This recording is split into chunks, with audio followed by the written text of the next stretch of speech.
Investment advisory and financial planning services are offered through Simplicity Wealth, LLC, and SEC registered investment advisor. SEC registration does not constitute nor endorse of the firm, nor does it indicate that the advisor has attained a particular level of skill nor ability. Investing involves risk of loss.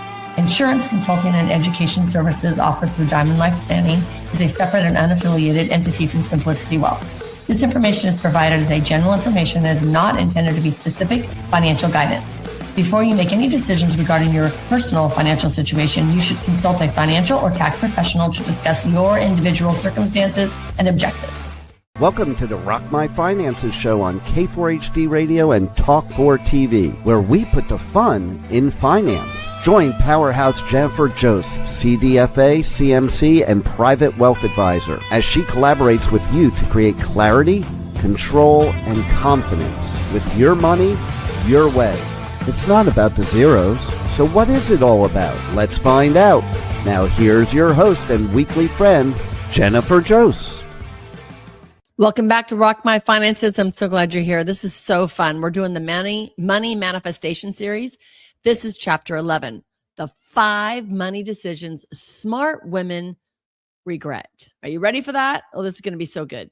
So do you consider yourself a smart woman? Have you always done things really well around your money? Right? I mean, a lot of us do. I love that. So you're smart. You figured out a lot in life. You might have a great career. You might have jumped up a million times in your corporation, or every time you've gotten a new career, you've stepped up. Your business has always increased. You've always increased your income or your clientele. Like, it feels pretty good, right? You've probably had a lot of moments where you thought, I knew better. So why did I do that? That decision didn't feel right, didn't make sense. And it might have cost you money. I just did this like a couple times now. I bought new health insurance and I sent the email to the old health insurance to cancel it. It never canceled and I missed it. So I paid an extra month that I needed to pay. Like, what is that? Right? Oh, drives me crazy when I do that. This is not about intelligence. It's about how you make decisions in the moment. And I know that I'm just way too busy and I did not follow up, right? So this looks like saying yes to something that you can't afford maybe, or letting someone influence your decision. Ooh, that's a good one. Do you talk to your friends and neighbors about your finances or relationships or anything? I do a lot. Maybe not asking questions, not asking enough questions, not asking yourself the questions as well, right? It's so easy to point fingers at someone else before we look at what we did wrong. We really need to take a look at what our part is in it, taking responsibility for our own actions, our own words, before we start blaming someone else. Maybe we could be waiting too long to make a decision or to actually do something. Or maybe we're just jumping into it way too fast. So smart women don't lack knowledge. They lack decision-making process. So we're going to change all that today. So you don't need more information necessarily, but you need a better way to make the decisions. Sometimes we get an information overload. And especially when it comes to your finances and money, my goodness, there's so many things you can read and listen to and hear from and talk. You could have 2 or 3 financial advisors. They're all going to give you a different opinion.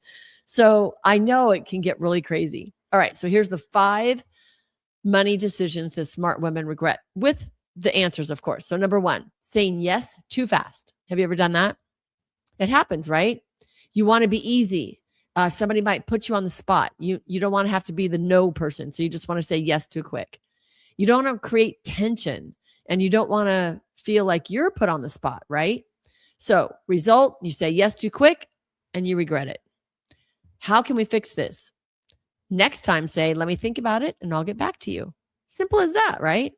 This alone can change your financial life. Mine is, I think about it overnight and I'll let you know tomorrow. I always give a date.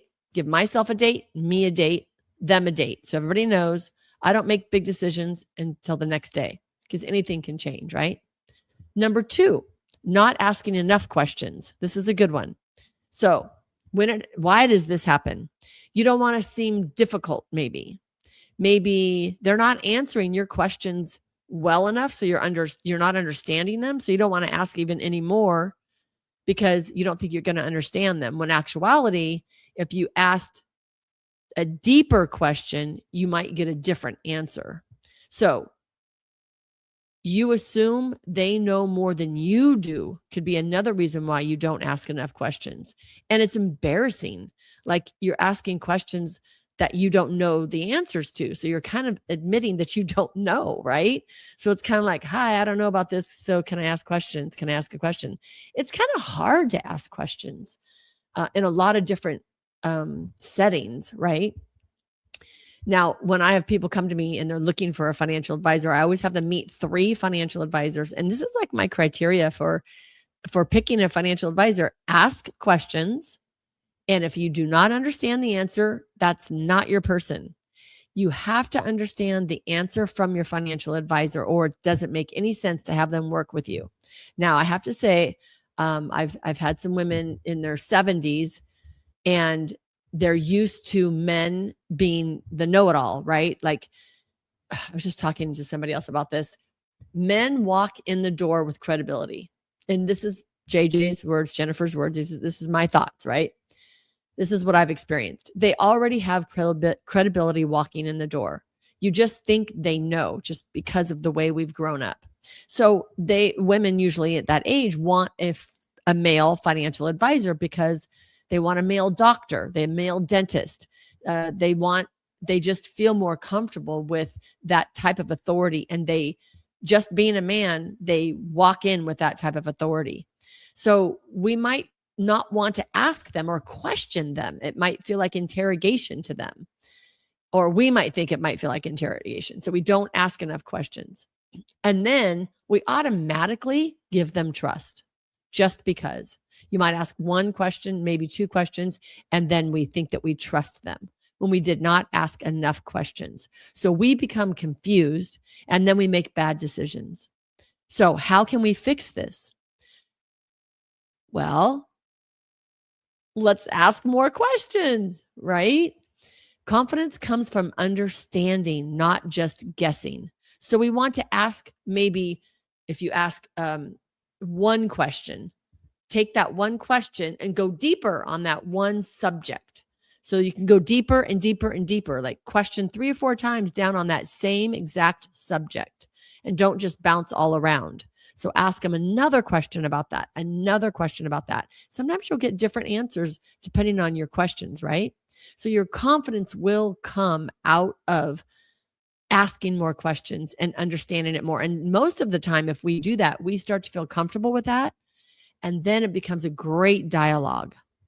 Number 3, making decisions based on other people. Bum, bum, bum. Oh my gosh, I get this all the time. Well, my neighbor's portfolio does this, or my dad taught me how to do this, or my mom said to do this. Not, my friend's doing this, or my first husband and I did this. It's like, okay, that's other people's decisions. Friends are doing it. Social media says you should do it. Someone else sounds really convincing. Okay, the result is misalignment. It's not aligned with who you are and your decision-making process and how you feel about things right this minute. So how does it fit in your actual life? Well, we want to say, if I do this, what does it look like in my life? So they, okay, friends are doing it. Okay, so they're doing that. Does that feel good for me? Bitcoin, that's a great one. Or, that currency. Do you want that? My friends are doing it. I was in San Diego. I was living in San Diego at the time. And it was right after the pandemic. And I went to this restaurant, really can't remember the name of it, but it was awesome. Rooftop bar, all that. This guy had just, I want to say $3 million in Bitcoin. He was so over the moon. He bought everybody a round of drinks. He was just doing amazing. So what does that tell me? Do I need to be investing in that? Do I need to do that? As a financial advisor at the time, I couldn't really do much of that cryptocurrency. I needed to learn more about it, right? So just because friends are doing it, does that work for you? Would that stress me out watching that go up and down? Because I know there's bull markets and there's bear markets, but the bear lasts 4 years, all this. There's a lot to learn around it. So how does that work for me and my life? So everything that you hear friends and people are doing, how does that look in my life? Okay. Because everybody's different and it's okay for you to be completely different. It is absolutely okay for you to be completely different. Okay. Next question. Number 4, avoiding decisions completely. Oh, that's a good one. Why does this happen? Well, there's a lot of reasons why it happens. We can just get overwhelmed with our schedule. We can be just so in fear about making the wrong decision, right? So we don't make any decisions at all. We're not feeling very free or ready to react right now. And we're missing opportunities when we just avoid all the decisions completely. We're missing a lot. If we're not looking back at our statements, our credit card statements, all of these automatic withdrawals, all these automatic payments that are being paid, there's always a mistake. There's always a mistake somewhere. I always find it. So we have to look at things. We cannot just avoid decisions completely. How do we fix this? There's no perfect decision. There's only informed decisions. And my favorite F word, what feels good at the time. You are who you are right now. It is a combination of your experiences, everything that you've lived through, your thoughts, your beliefs, and who you are right now. Who are you going to be tomorrow is going to be a different person. So you're making the best decision you can make at this moment. Have we all could have done better? Of course. That's okay. That is life. That's what life's all about, is living life. So there's no perfect decision. There's only informed decisions for that moment. Okay. So then we're going to choose and we can adjust and change that later. So how does it fit in my life today? When we're overwhelmed and we're avoiding that decision, we want to sit down, have some space, have our money date, right? We're not feeling ready. It's okay to pause for a moment. You can pause. You just can't avoid it completely forever. So then what does that look like? If I'm overwhelmed, I need to schedule some time in my calendar to have my money date so that I just don't avoid it forever. So if I'm in really big fear of making the wrong decision, I need to go back to step number 2 and ask more questions. So step number 1 was saying yes too fast. Step number 2 is not asking enough questions. Number 3 is making decisions based on what other people are doing. And number 4, just avoiding decisions altogether. So we need to ask more questions so that we can get more clarity and feel more comfortable by making the decisions. Our last one, number 5, deciding in an emotional state. Oh my goodness. Yes. Okay. Again, we're going to go over them again. 5 money decisions smart women regret. Number 1, saying yes too fast. Number 2, not asking enough questions. Number 3, making decisions based on what other people are doing. Number 4, avoiding decisions completely, ostrich, putting our head in the sand. And number 5, deciding in an emotional state. Oh, this is a good one. Okay, why it happens? Because we're stressed out. My goodness, we have so much on our plate. People, places, things. We got so much on our plate. So yes, this is going to bring in our emotions. And money could just be an emotional topic for us all together. Excitement. We could be really excited about something. You ever done that? Oh my gosh, I'm so guilty of that. I've done that so many times. I love this. It could be a dress. It feels so good. I've been wedding dress shopping with my daughter for a mother of the bride dress. We've been to a million places. It's been really, really fun. And I'll put a dress on and feel really good in it. Okay, that's it. Then put another dress on. Okay, that's it. And then it's like, okay, wait a minute. None of those are it. And I've done that like probably 20 times. So just being excited to find that one dress and be done and to feel really good in that dress. Pressure. It could be my daughter's done shopping. She's over this. She's like, just pick one already. It could be any pressure from anyone trying to make a decision. And that puts us into an emotional state, right? Especially big purchases like cars, houses. Definitely, it totally triggers our emotional state. I just bought a new car, went through that whole process. I do it like every 10 years. And it literally puts me in an emotion because I love my cars. I've always loved my cars, and I'm a car person. I love cars. And so that does put me into an emotional state because I'm going to have a relationship with this car every day for a long time. I keep my cars forever. And so what is it going to feel like driving this car all the time? Am I going to be able to get it worked on? Is it going to feel good driving up in this car? I don't want some beat up old car, right? I want it to feel good driving up. I always get a white car because I don't want it to look dirty all the time. And I have no time or inclination to be keeping it clean all the time. So I always buy a white car. But all of that goes to my emotional state of who am I in this car when I'm driving this car? How do I feel? Do I feel safe? Do I feel secure? I need to be able to get in and out of danger quickly. All this is an emotional state when I'm going to buy a car. So yeah, there's pressure. The salesperson's putting pressure on us. The finance person's putting pressure on us. We can feel a lot of pressure. So how do we fix this? How do we not feel in an emotional state? Okay, it's very simple. I feel emotional right now. I'm not going to make a decision. So now we need to figure out what is emotional. So get that wonderful chart. Check it out on the internet. Emotional state of being, all the emotions. We go up the chart, emotional chart. We need to know how we feel now. We need to be very aware of how we feel now. And if it's coming from emotions, good or bad, we need to be aware of that. And we don't want to make it an emotional state on really high peak excitement or really scarcity or negativity or pressure. We need to make sure that it's just a nice, calm, easy, I call it in the flow decision. I love my in the flows decision. They're so amazing. It's so easy. It's just in the flow and it's easy and it feels good and it's right. And it's not taking too much emotional capacity. It's not taking too much energy. It's just clear, concisive, clear, easy destiny decisions. It just feels really, really good. So you might want to give it a day. You might want to give it a night. You want to, as Peter Lynn, my friend, says, space between the raindrops. We want to find that space before we make that decision. So I did that when I was buying my car.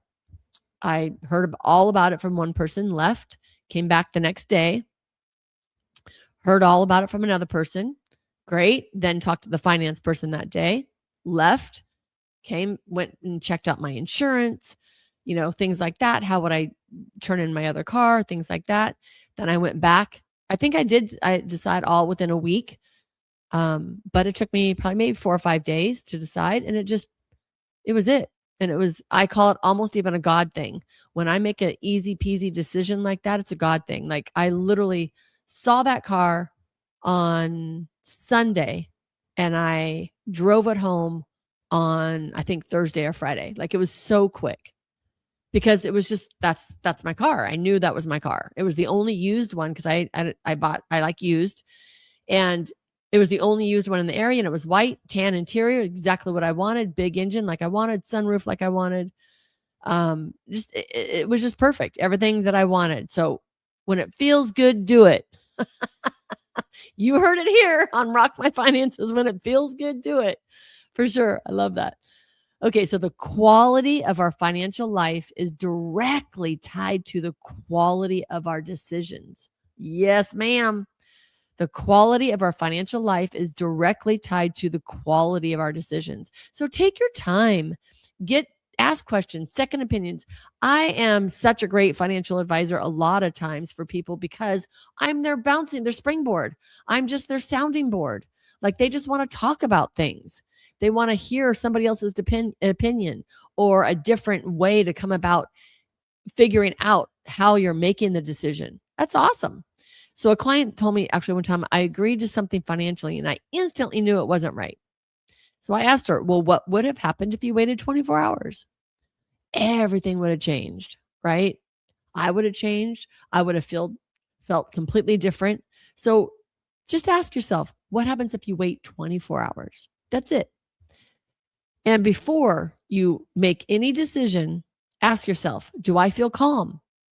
Do I feel pressured? Do I fully understand what's happening?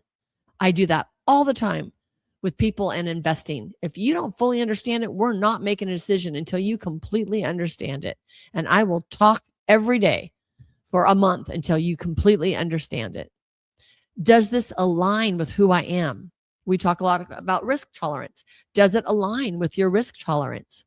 Or am I saying yes to avoid discomfort? That's a great one. Am I saying yes to avoid discomfort? If it's not clear, pause, wait 24 hours, calm down, relax. Smart women don't need more advice sometimes. They don't necessarily need more strategies. What they really need is a better system to make decisions. I hope that makes sense. So you're not bad with money. You've just been making decisions too fast under pressure without a process. So once you change that, you're going to change that. You're going to find more clarity, confidence, and control. That's going to be your diamond life. I want you to be able to calm down, see where you're at making these decisions, and get a process for every decision. How does it feel? Does it feel good in my body? Then you can make that decision. I hope that helps y'all. I want you all to be able to listen to these episodes and be able to say, I rock my finances. We appreciate you joining us today, and don't forget to subscribe to the Rock My Finances YouTube channel for more engagement and bonus content. Tell me, what is your money story? Let's find out with Jennifer right here on K4HD Radio and Talk4 TV. It's not about the zero, it's about the F word, feelings. Feelings Jennifer can't wait to explore with you next week. Until then, let's all say, I rock my finances.